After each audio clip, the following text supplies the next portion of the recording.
तो hello hi friends, तो कैसे हो आप सब? आए हो ठीक ही होंगे। ये देखो पकौड़े गर्मा गर्म, तो जल्दी जल्दी आ जाइए खाने पर, ठीक है यार। मेरा ये सुबह का नाश्ता अभी हो जाए, ठीक है। मैं ना पूरा नहीं खाने वाली हूँ। ये देखो चाय गर्मा गर्म, सर्दी में कड़कता चाय, आ जाओ पिलाए यार। चाना भिगा कर रखी थी पर खा ही नहीं, मेरा मन नहीं हुआ खाने का।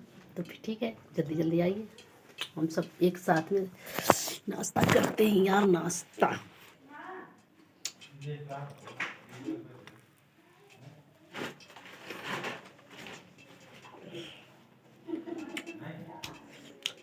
अच्छा है, बढ़िया है, टेस्टी है सब। आप सबकी दुआ से। ले अरमान इधर आ जा।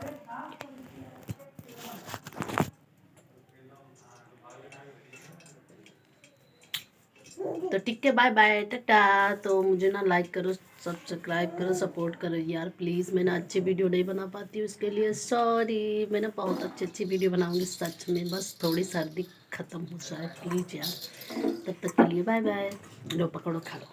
लो आ रहे हो, जल्दी जल्दी आ जाओ आप सब, आओ जल्दी जल्दी। मैं ना बहुत ज़्यादा वीडियो नहीं बनाऊंगी, बहुत बड़ा, इतना ठीक है।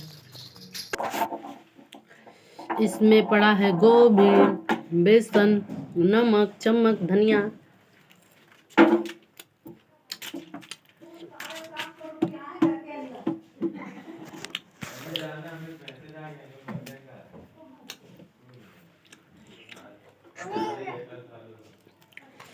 मेरी सच में गोभी ना फेवरेट है, इसलिए हर चीज़ में गोभी गोभी, मकरोनी हो, फकरोनी हो, पकोड़े हो, सकौड़े हो, सब में गोभी ही गोभी होता है। चलो ठीक है, बाय।